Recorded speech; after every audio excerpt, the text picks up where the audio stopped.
The Disappearance of Lady Frances Carfax. Part 1. "But why Turkish?"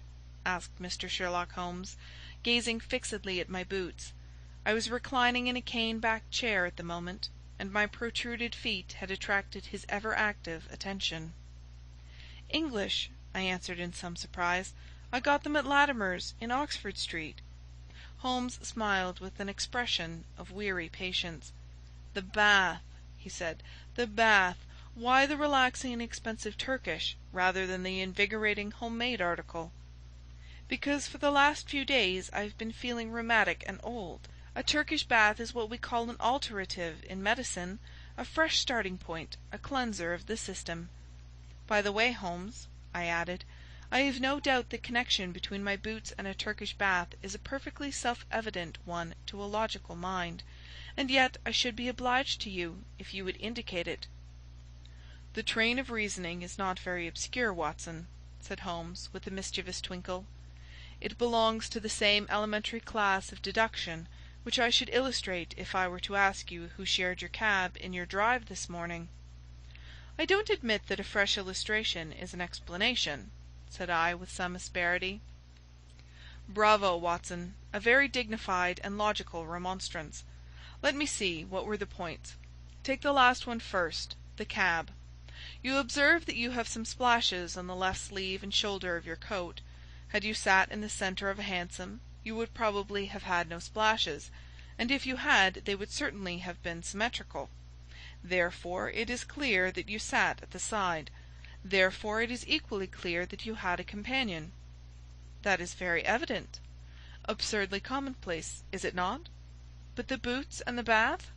"Equally childish. You are in the habit of doing up your boots in a certain way. I see them on this occasion fastened with an elaborate double bow, which is not your usual method of tying them. You have therefore had them off. Who has tied them? A bootmaker, or the boy at the bath. It is unlikely that it is the bootmaker, since your boots are nearly new. Well, what remains? The bath. Absurd, is it not? But, for all that, the Turkish bath has served a purpose." "What is that?" "You say that you have had it because you need a change. Let me suggest that you take one. How would Lausanne do, my dear Watson? First-class tickets, and all expenses paid on a princely scale?" "Splendid! But why?" Holmes leaned back in his armchair and took his notebook from his pocket. "One of the most dangerous classes in the world," said he, "is the drifting and friendless woman. She is the most harmless and often the most useful of mortals, but she is the inevitable inciter of crime in others. She is helpless. She is migratory. She has sufficient means to take her from country to country and from hotel to hotel. She is lost, as often as not, in a maze of obscure pensions and boarding-houses. She is a stray chicken in a world of foxes. When she is gobbled up, she is hardly missed. I much fear that some evil has come to the Lady Frances Carfax." I was relieved at this sudden descent from the general to the particular. Holmes consulted his notes. "Lady Frances," he continued, "is the sole survivor of the direct family of the late Earl of Rufton. The estates went, as you may remember, in the male line. She was left with limited means, but with some very remarkable old Spanish jewellery of silver and curiously cut diamonds, to which she was fondly attached. Too attached, for she refused to leave them with her banker, and always carried them about with her. A rather pathetic figure, the Lady Frances, a beautiful woman, still in fresh middle age, and yet by a strange chance the last derelict of what only 20 years ago was a goodly fleet." "What has happened to her, then?" "Ah, what has happened to the Lady Frances? Is she alive or dead? There is our problem. She is a lady of precise habits, and for 4 years it has been her invariable custom to write every second week to Miss Daubeny, her old governess, who is long retired and lives in Camberwell. It is this Miss Daubeny who has consulted me. Nearly 5 weeks have passed without a word. The last letter was from the Hôtel National at Lausanne. Lady Frances seems to have left there and given no address. The family are anxious, and as they are exceedingly wealthy, no sum will be spared if we can clear the matter up." "Is Miss Daubeny the only source of information? Surely she had other correspondents?" "There is one correspondent who is a sure draw, Watson. That is the bank. Single ladies must live, and their pass-books are compressed diaries. She banks at Sylvester's. I have glanced over her account. The last cheque but one paid her bill at Lausanne, but it was a large one, and probably left her with cash in hand. Only one cheque has been drawn since." "To whom, and where?" "To Miss Marie Devine. There is nothing to show where the cheque was drawn. It was cashed at Crédit Lyonnais in Montpellier less than 3 weeks ago. The sum was £50. "And who is Miss Marie Devine?" "That also I have been able to discover. Miss Marie Devine was the maid of Lady Frances Carfax. Why she should have paid her this cheque we have not yet determined. I have no doubt, however, that your researches will soon clear the matter up." "My researches?" "Hence the health-giving expedition to Lausanne. You know that I cannot possibly leave London while old Abrahams is in such mortal terror of his life. Besides, on general principles it is best that I should not leave the country. Scotland Yard feels lonely without me, and it causes an unhealthy excitement among the criminal classes. Go then, my dear Watson, and if my humble counsel can ever be valued at so extravagant a rate as 2d. a word, it waits your disposal night and day at the end of the Continental wire." 2 days later found me at the Hôtel National at Lausanne, where I received every courtesy at the hands of Monsieur Moser, the well-known manager. Lady Frances, as he informed me, had stayed there for several weeks. She had been much liked by all who met her. Her age was not more than 40. She was still handsome, and bore every sign of having, in her youth, been a very lovely woman. Monsieur Moser knew nothing of any valuable jewelry, but it had been remarked by the servants that the heavy trunk in the lady's bedroom was always scrupulously locked. Marie Devine, the maid, was as popular as her mistress. She was actually engaged to one of the head waiters in the hotel, and there was no difficulty in getting her address. It was 11 Rue de Tréjean, Montpellier. All this I jotted down, and felt that Holmes himself could not have been more adroit in collecting his facts. Only one corner still remained in the shadow. No light which I possessed could clear up the cause for the lady's sudden departure. She was very happy at Lausanne. There was every reason to believe that she intended to remain for the season in her luxurious rooms overlooking the lake, and yet she had left at a single day's notice, which involved her in the useless payment of a week's rent. Only Jules Vibert, the lover of the maid, had any suggestion to offer. He connected the sudden departure with the visit to the hotel a day or two before of a tall, dark, bearded man. "Un sauvage, un véritable sauvage," cried Jules Vibert. The man had rooms somewhere in the town. He had been seen talking earnestly to Madame on the promenade by the lake. Then he had called. She had refused to see him. He was English, but of his name there was no record. Madame had left the place immediately afterwards. Jules Vibert, and, what was of more importance, Jules Vibert's sweetheart, thought that this call and this departure were cause and effect. Only one thing Jules would not discuss. That was the reason why Marie had left her mistress. Of that he could or would say nothing. If I wished to know, I must go to Montpellier and ask her. So ended the first chapter of my inquiry. The second was devoted to the place which Lady Frances Carfax had sought when she left Lausanne.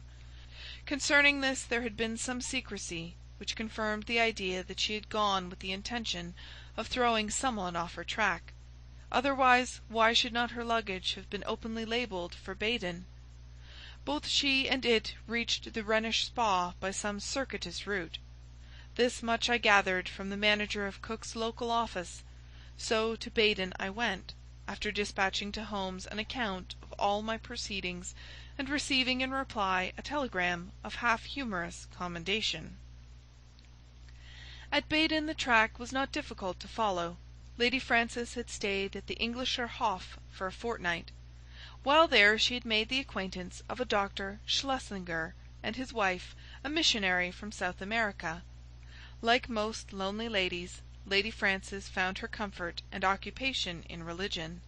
Dr. Schlesinger's remarkable personality, his whole-hearted devotion, and the fact that he was recovering from a disease contracted in the exercise of his apostolic duties affected her deeply. She had helped Mrs. Schlesinger in the nursing of the convalescent saint. He spent his day, as the manager described it to me, upon a lounge chair in the veranda, with an attendant lady upon either side of him. He was preparing a map of the Holy Land, with especial reference to the kingdom of the Midianites, upon which he was writing a monograph. Finally, having improved much in health, he and his wife had returned to London, and Lady Frances had started thither in their company. This was just 3 weeks before, and the manager had heard nothing since. As to the maid, Marie, she had gone off some days beforehand in floods of tears, after informing the other maids that she was leaving service for ever. Dr. Schlesinger had paid the bill of the whole party before his departure. "By the way," said the landlord in conclusion, "you are not the only friend of Lady Frances Carfax who is inquiring after her just now. Only a week or so ago we had a man here upon the same errand." "Did he give a name?" I asked. "None, but he was an Englishman, though of an unusual type." "A savage?" said I, linking my facts after the fashion of my illustrious friend. "Exactly. That describes him very well. He is a bulky, bearded, sunburned fellow, who looks as if he would be more at home in a farmer's inn than in a fashionable hotel. A hard, fierce man, I should think, and one whom I should be sorry to offend." Already the mystery began to define itself, as figures grow clearer with the lifting of a fog. Here was this good and pious lady pursued from place to place by a sinister and unrelenting figure. She feared him, or she would not have fled from Lausanne. He had still followed. Sooner or later he would overtake her. Had he already overtaken her? Was that the secret of her continued silence? Could the good people who were her companions not screen her from his violence or his blackmail? What horrible purpose, what deep design lay behind this long pursuit? There was the problem which I had to solve. To Holmes I wrote, showing how rapidly and surely I had got down to the roots of the matter. In reply I had a telegram asking for a description of Dr. Schlesinger's left ear. Holmes's ideas of humour are strange and occasionally offensive, so I took no notice of his ill-timed jest. Indeed, I had already reached Montpellier in my pursuit of the maid, Marie, before his message came. I had no difficulty in finding the ex-servant, and in learning all that she could tell me. She was a devoted creature, who had only left her mistress because she was sure that she was in good hands, and because her own approaching marriage made a separation inevitable in any case.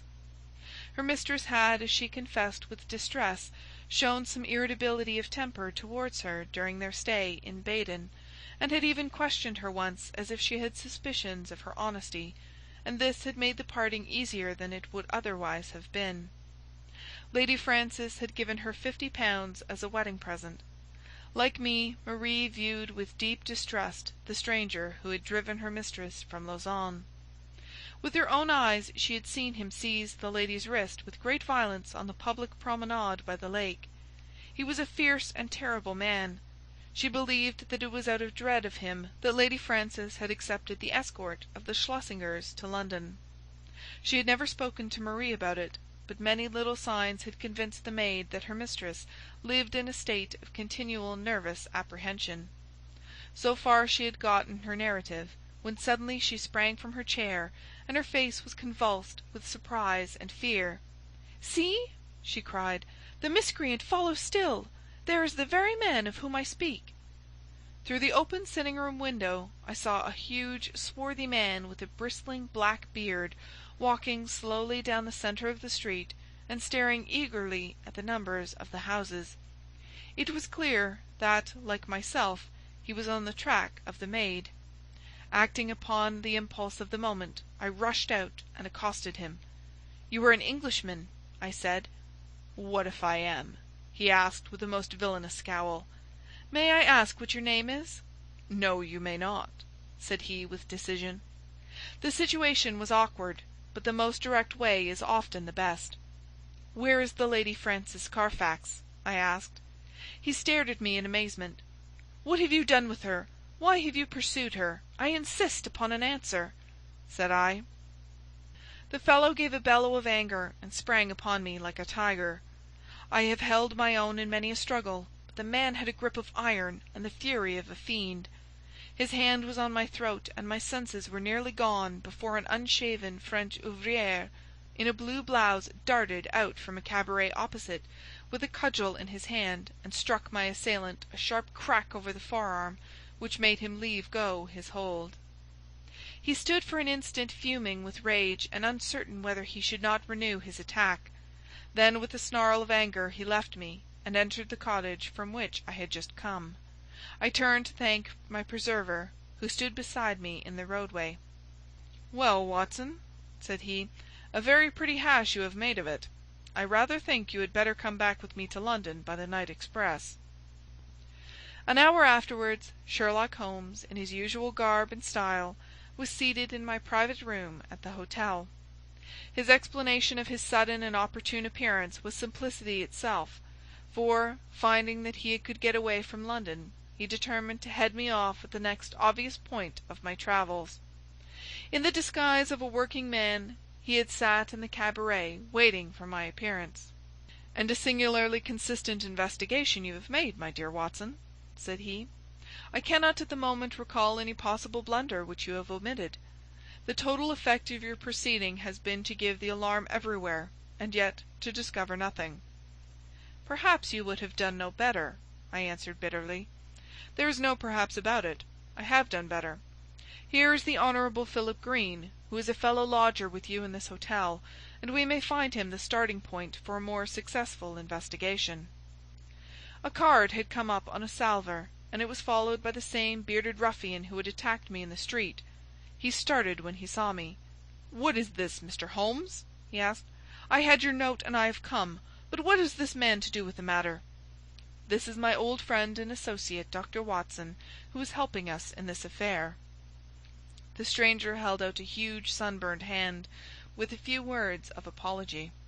"I hope I didn't harm you. When you accused me of hurting her, I lost my grip of myself. Indeed, I'm not responsible in these days. My nerves are like live wires. But this situation is beyond me. What I want to know, in the first place, Mr. Holmes, is how in the world you came to hear of my existence at all." "I am in touch with Miss Daubeny, Lady Frances's governess." "Old Susan Daubeny with the mob cap. I remember her well." "And she remembers you. It was in the days before you found it better to go to South Africa." "Ah, I see you know my whole story. I need hide nothing from you. I swear to you, Mr. Holmes, that there never was in this world a man who loved a woman with a more whole-hearted love than I had for Frances. I was a wild youngster, I know, not worse than others of my class, but her mind was pure as snow. She could not bear a shadow of coarseness. So, when she came to hear of things that I had done, she would have no more to say to me. And yet she loved me. That is the wonder of it. Loved me well enough to remain single all her sainted days, just for my sake alone. When the years had passed, and I had made my money at Barberton, I thought perhaps I could seek her out and soften her. I had heard that she was still unmarried. I found her at Lausanne and tried all I knew.